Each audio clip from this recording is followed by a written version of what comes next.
Until we meet again, 13. Subscribe now.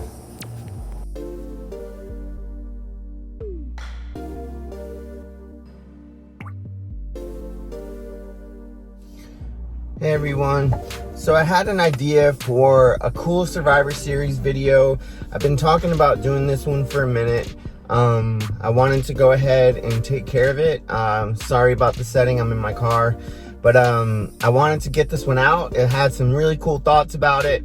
Again, this is the Survivor Series, and this is my story about survival through the things that I've had to persevere through in my life. I've survived many things in my life. I've overcome multiple felony convictions. I'm an ex-con. I've survived sexual abuse as a youngster. Survived bullying. Survived self-harming. What it's done, it's made me into the person I am. And that's what this series is all about. It's about my survival story and how I persevered through the things that I did. And basically what I did is I took DMs from my Instagram page. If you will look right there, you will see the Instagram page for Until We Meet Again 13. Please go to that Instagram page, follow, and watch some of the content on that page, and then please DM me. That's how I keep this community alive. Instagram seems to be the central base of the community, and TikTok, YouTube are all the kind of peripheral things that go on with the community. That's kind of how I've got it structured so far. So I guess that's how it's gonna stay for the meantime. But for now, DM me at Instagram, please, and that's how we're making these videos. I'm taking DMs from followers, and we're talking about the things that have come up on a repetitive basis with multiple followers that have asked the same question over and over again. So that's kind of how I'm working this. A little bit of housekeeping that I'd like to get out of the way. I need you to hit the subscribe button and the notification button right there. The subscribe button is self-explanatory. The notification button looks like a bell. Please hit that, and what that will do is that will give you notifications when new content comes out. Consider it like a coming soon or a new post type notification. That way you'll be plugged into what's going on with the community and what's going on with the channel. Until We Meet Again 13. That is our community. That is what I built. I'm the founder and creator of it. Little background. Most of you know this, but my baby brother passed away about 12 weeks ago due to taking his own life with a lethal overdose of prescription medication. He passed away. It was deemed a suicide, and I've had to survive through that. I made 2 videos, a part 1 and a part 2 of surviving suicide. You'll find those right there. And he was my only brother. He was my only sibling. I don't have any sisters. I don't have any other brothers. I only had one, and he was it. And he was the only person that I could really relate to when it came to the stuff that we grew up with, how our parents raised us. You know, my brother was very special to me. He was a very special person. He was a wonderful person. He was bipolar schizophrenic. So he struggled mightily with the world in general and just how life operates and being an adult. He struggled with addiction issues his entire life. As he passed away, he was actually an active addict, using marijuana and some other things. But you know, he did the best he could. He was a father of 3. He was married and going through a separation. It was kind of a rough separation, and his heart was broken big time, and that's kind of what led him to that fatal night where he decided to leave this world and take his own life. But that's how I ended up becoming an activist and an advocate for mental health issues. My brother's passing was like a big giant kick in the butt. I myself am bipolar. I'm bipolar type 2. I suffer through periods of normal and then depression and then normal and then depression. I take medication and I'm in therapy for it. I found that to live a normal adult life, those are the things that I need to do. I have 2 young kids myself, so I have people that depend on me. I have people that I have to take care of, and I have people that love and respect me, and I'm their beautiful. I'm their model. I'm their superhero, for lack of a better word. So I have to live up to that, and in order to do that, I have to manage my mental health condition. And a lot of you out there probably have to handle your mental health condition. And if you're younger and you don't have all those responsibilities yet, you owe it to yourself to handle your mental health condition for your own self, so that you can be a better version of yourself, so that you can get better grades in school, so that you can go to college, go to university, whatever your desire is. But you owe it to yourself to manage that, to do what you got to do, to handle it as best you can. And again, I'm available 100% of the time. If you will go to Instagram right there, follow me, like some of the content, and then DM me. And DM me anytime, day or night, and I will get back to you and we can work through whatever you've got going on. I work through problems all day, every day, with lots and lots and lots of people, ranging in age from 12 all the way up to my own age.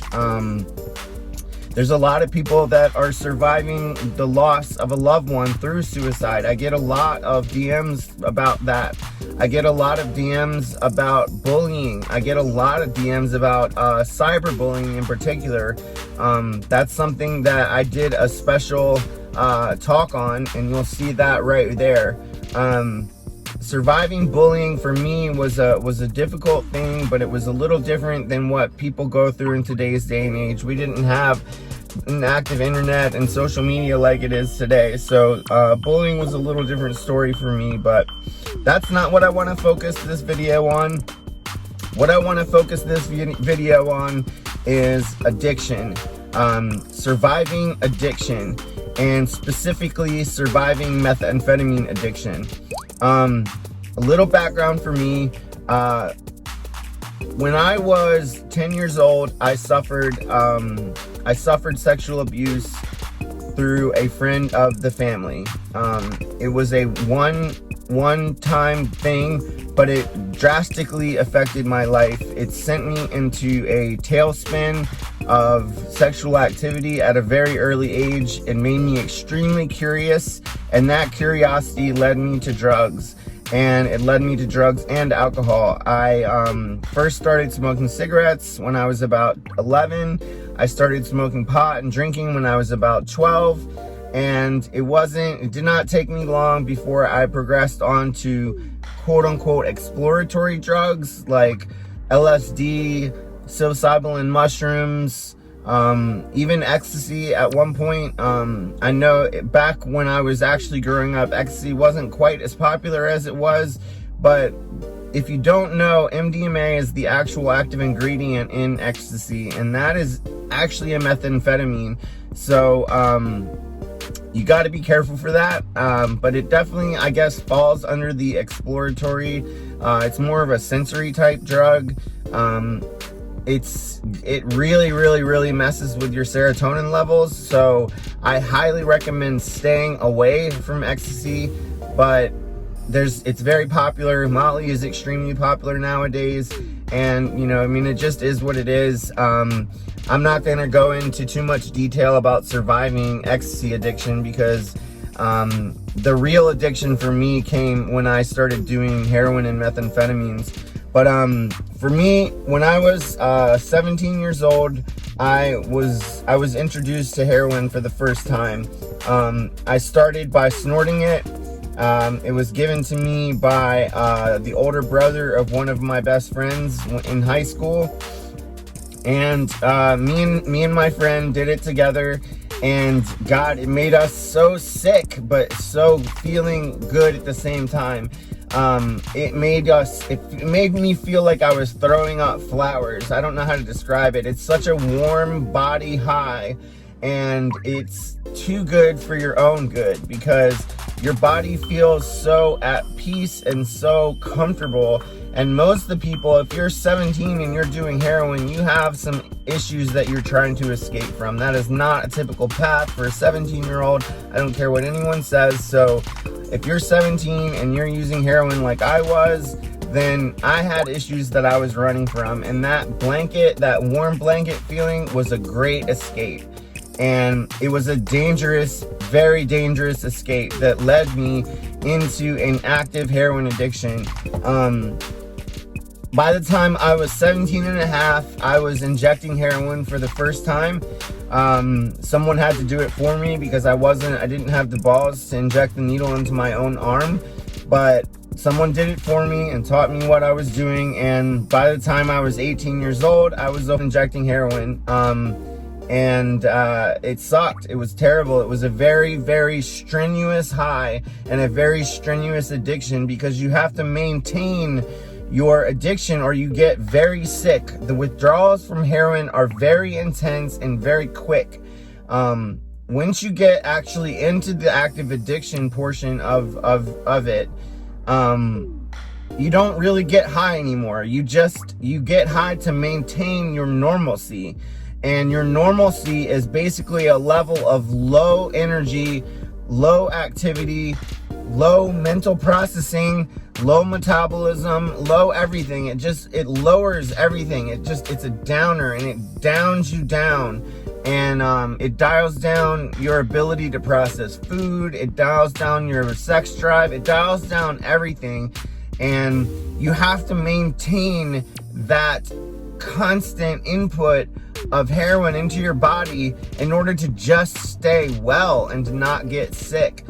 And if you've never gone through heroin withdrawals, A+ to you. But if you have gone through heroin withdrawals, you will know what I am talking about. It is hell on earth. It is like having the worst case of the flu that you could ever imagine.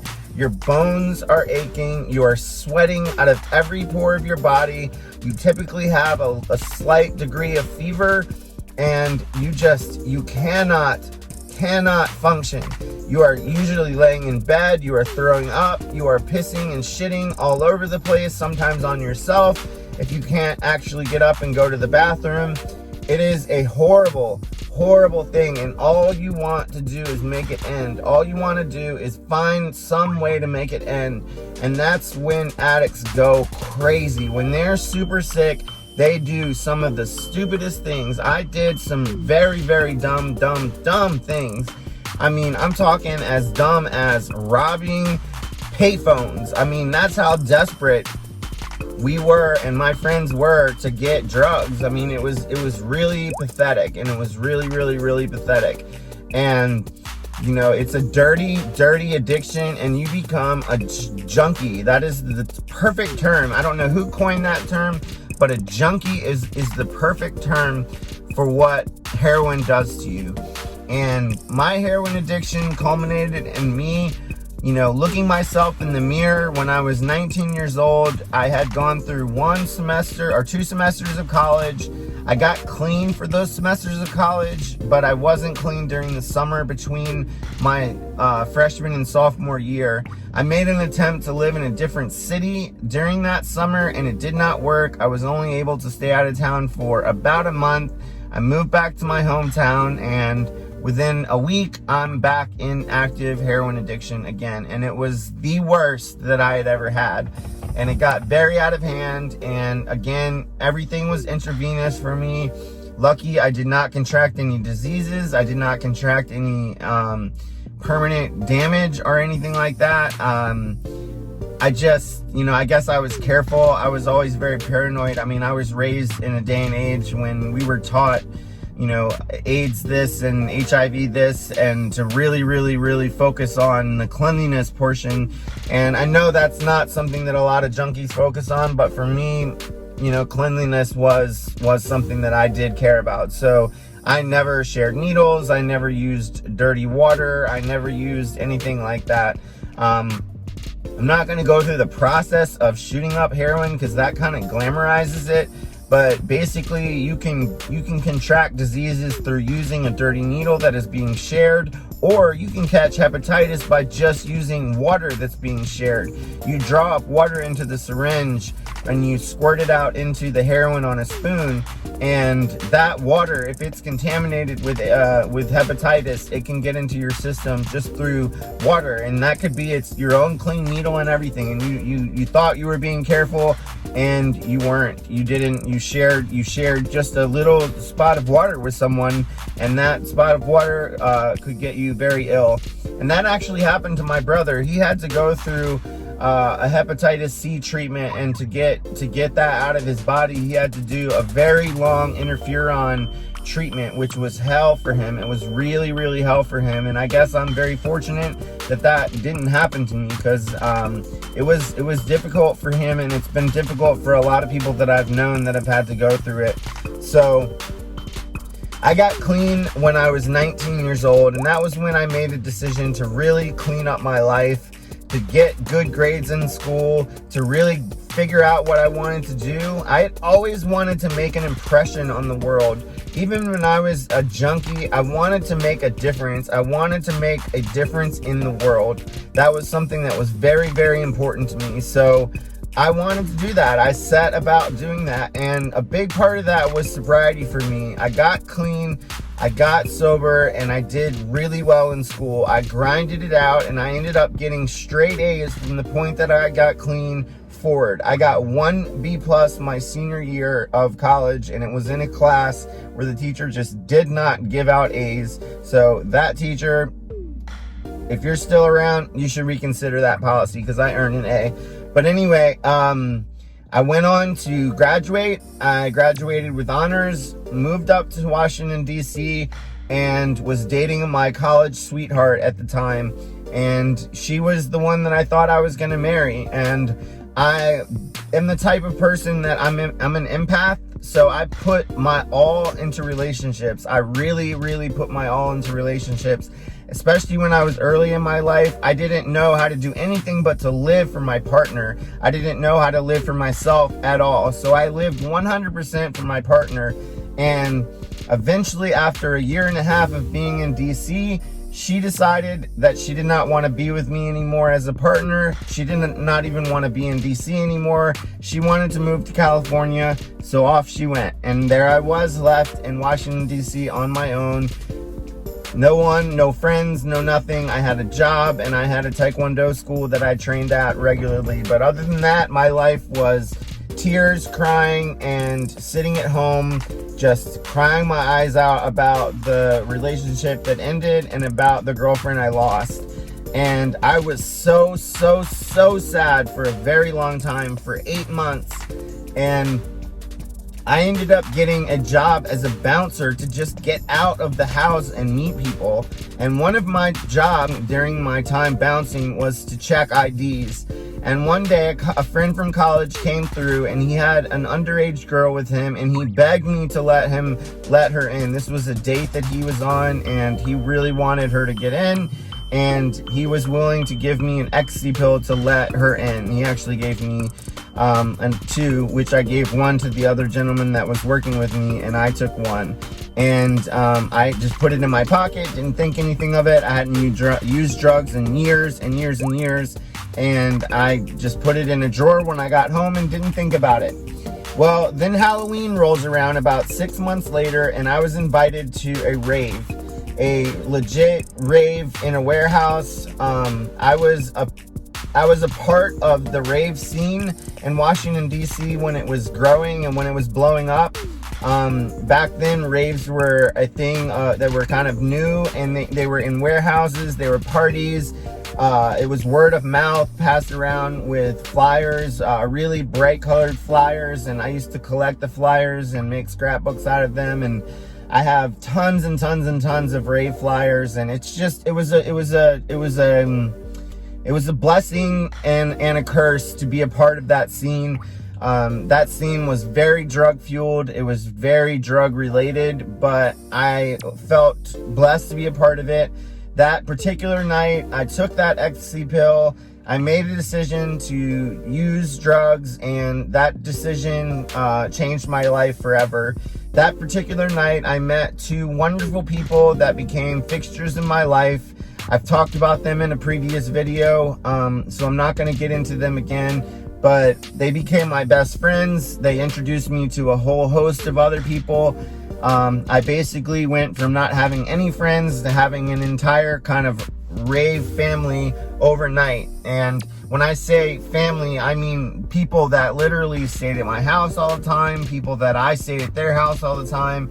We were a very, very tight-knit group of people, and we loved each other, and that was the whole thing. It was all about love. It was all about community. It was all about really, exploration of the heart instead of the mind. When I was a youth, I was exploring, pushing my mind to the limits with different drugs, with LSD, with mushrooms. But when I was raving, I was pushing my heart with ecstasy, with ketamine, with drugs like that, exploratory drugs, but they were about expanding my heart.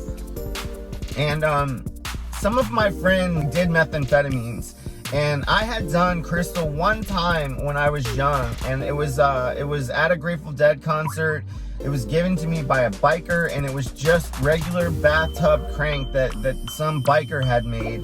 And I took it, and it made me stay awake for a really long time. It didn't have a very good high, and I hated it. I really did not like being on it.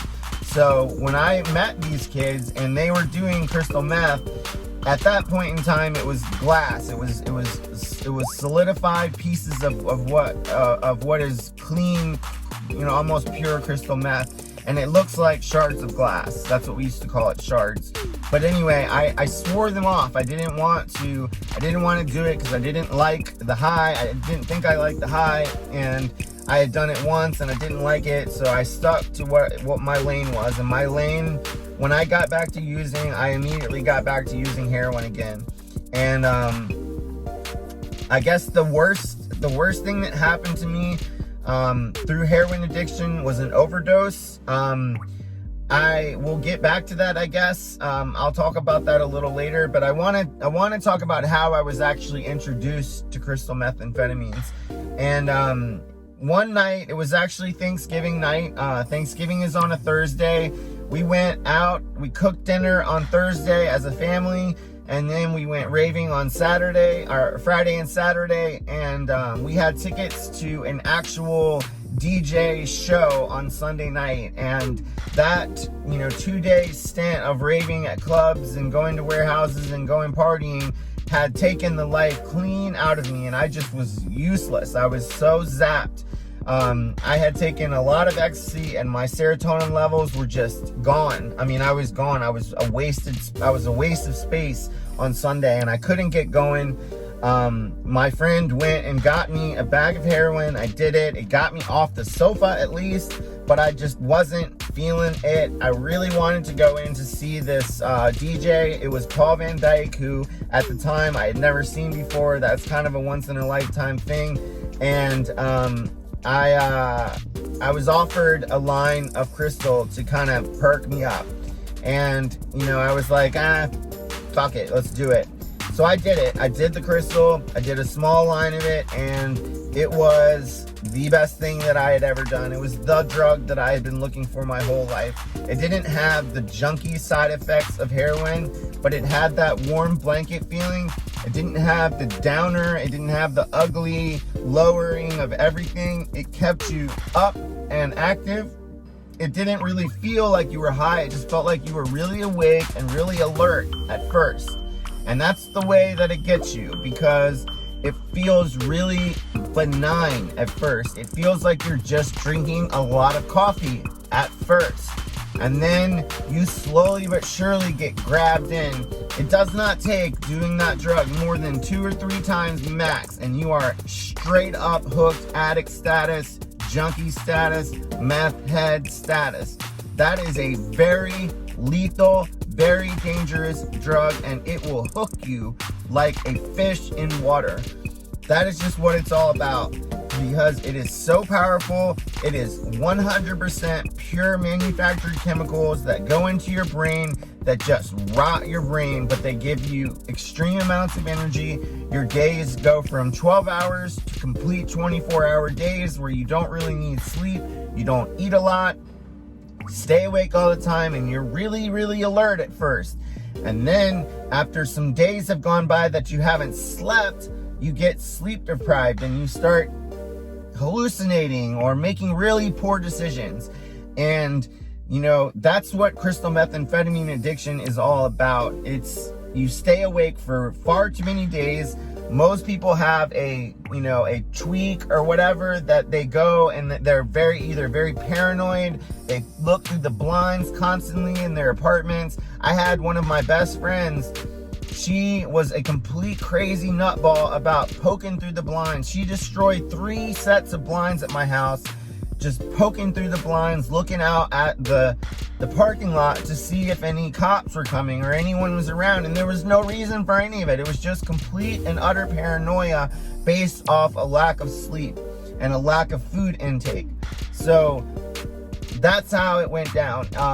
Meth addiction for me meant extreme use.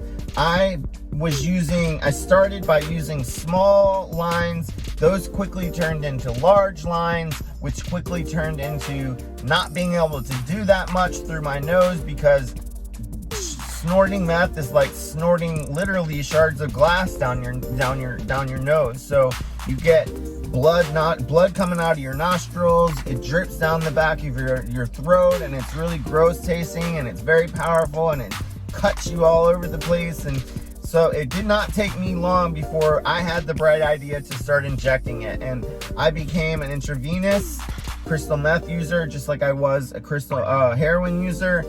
It was better for my body because I didn't destroy my nasal cavities, but it's 10 times as addictive that way. And once you do that once, you ain't coming back. You just are not coming back. Okay, so this video is getting a little long. I'm gonna break it off and we're gonna do a part 2. So look for part 2. There's the little icon for that. What I need you to do, little housekeeping before we go, please hit the subscribe button, hit the notification button right there.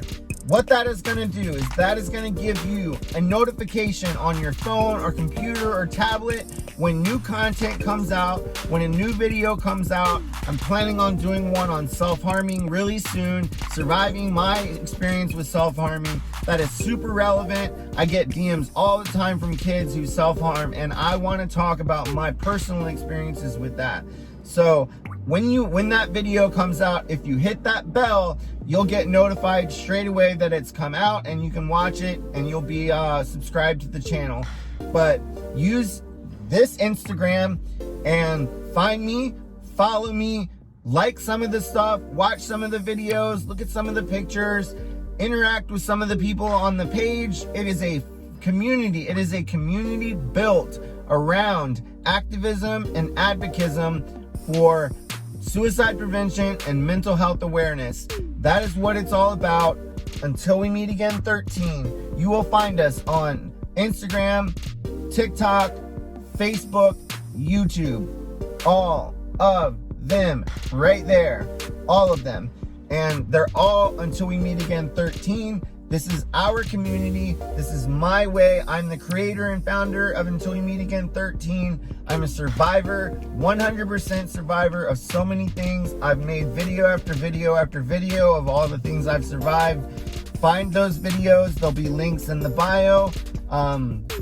Their Survivor series is a great series of videos about surviving abuse, sexual abuse, bullying, prison, addiction, you name it. And I've tried to make a video about surviving it because I feel like most of the things that people are throwing at me through DMs, I've got some personal experience with, and that's what I'm doing. I'm collecting stories through DMs and putting out videos based off my interpretation of the survival of that particular situation. So this is the Survivor series right there.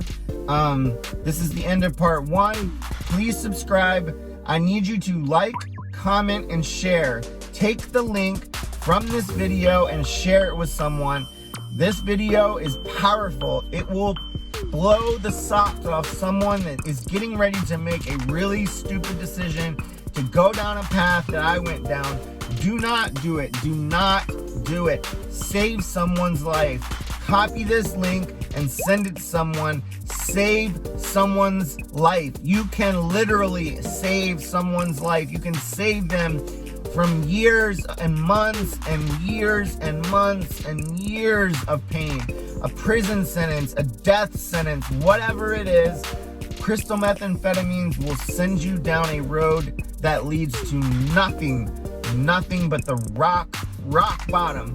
And when you've hit the rock bottom, you'll find a new way to hit an even new bottom. And that will just keep happening until you get to the point where there is nothing left.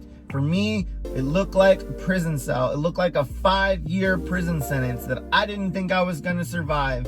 It looked like suicide attempts that I didn't think I was gonna survive. It looked like a heroin overdose that I didn't think I was gonna survive. It looked like so many things that I didn't think I was gonna survive. But I'm here. I survived crystal methamphetamine addiction. This is my story. This is how I did it. Please check out part 2 coming at you. Like, comment, share, get it out there. Share it with someone so you save their life. Number 1, that's what this station is all about. That's what this community is all about. Find us, follow us, like us, join us, fight with us, save someone's life. Please, I beg you, get this video out so we can make a difference. That's what I'm doing. That is what my job now is to do, is to help people struggling. I can do it. I have the experience. I can help you get through the problems. Just DM me, please. Message me 24/7. I'm available anytime. Please use it. DM me. Even if you want to talk in the comments of this video, I'll try to look at the comments and stay active with them. But please reach out. Ask for help. Mental health has got this huge stigma around asking for help. It's how so many addicts fall down to the wayside and end up where I ended up. So please, I beg you, make a difference. Copy this link and send it to someone that needs it, because they're gonna really need it, and they're gonna thank you if they listen and if they hear what I have to say, and if it affects their life, and if it gives them a chance to not do something stupid like I did. So please, I beg you, share it, like it, comment it, get it out into the world. Let's make a difference together. I'll see you on part 2. Until we meet again, 13. I love you. See you soon. Until we meet again, 13. Subscribe now.